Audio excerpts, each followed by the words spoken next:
No programa de hoje, vamos conhecer algumas curiosidades bíblicas para que você possa aumentar a sua cultura e conhecimento acerca deste importante livro da humanidade. E que tal começarmos pelo título que ele contém? Bíblia Sagrada. Você sabe de onde vem esse nome? Bem, sagrada é fácil, significa algo santo, separado para um fim religioso, etc. Mas e quanto à palavra Bíblia? Para responder a esta pergunta, devemos recorrer à história de uma planta muito comum nas ribeiras do rio Nilo e que conhecemos pelo nome de papiro. O papiro, típico do Egito, foi a mais antiga matéria-prima usada na fabricação de papel. Eles geralmente cortavam seu caule e a partir dele faziam tiras que virariam folhas de papel. Eu tenho aqui comigo algumas dessas tiras que vieram diretamente do Egito.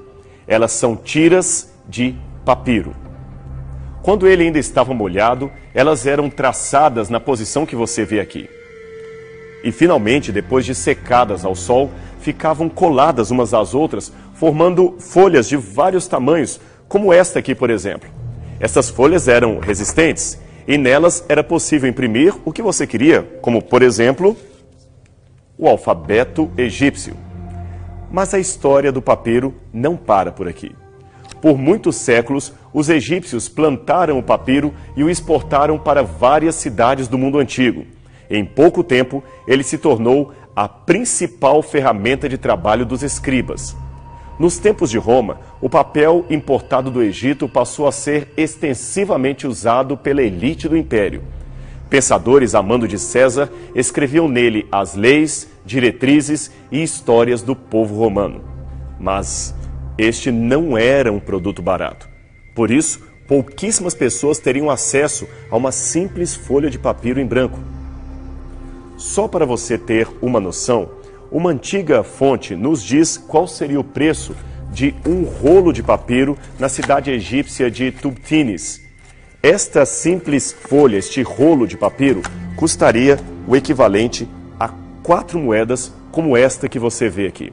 Uma simples folha de papiro custaria o equivalente a 2 óbulos, 2 moedinhas como esta que nós temos aqui. Agora veja, essa era a cotação do papiro por volta do ano 45 depois de Cristo. Nesta mesma época, um trabalhador braçal bem remunerado teria que trabalhar em média 8 dias, isto mesmo, 8 dias para ganhar 4 dracmas, ou um dia para ganhar 2 óbulos. Noutras palavras, um rolo de papiro, apenas um pedaço desse, ou desse, daria mais de uma semana de trabalho. Esta folhinha aqui custaria um dia inteiro de trabalho braçal pesado. E como sempre houve atravessadores, esse preço chegava inflacionado em cidades da Grécia e Itália, sem contar a Espanha e a Grã-Bretanha, que ficavam bem mais distantes do Egito. Mas, a despeito disso, o papiro egípcio continuou sendo um dos mais importantes materiais de escrita no primeiro século.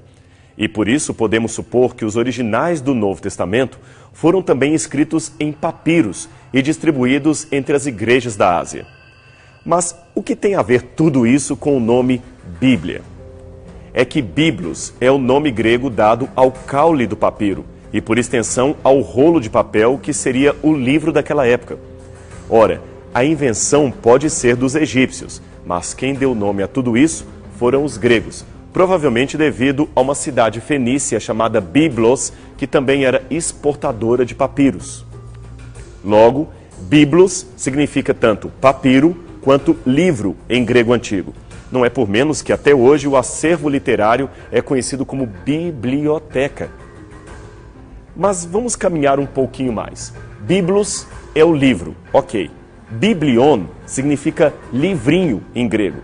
Agora, o grego, diferente do português, não fazia o plural usando S. No caso de plural diminutivo, trocava-se o final por um A.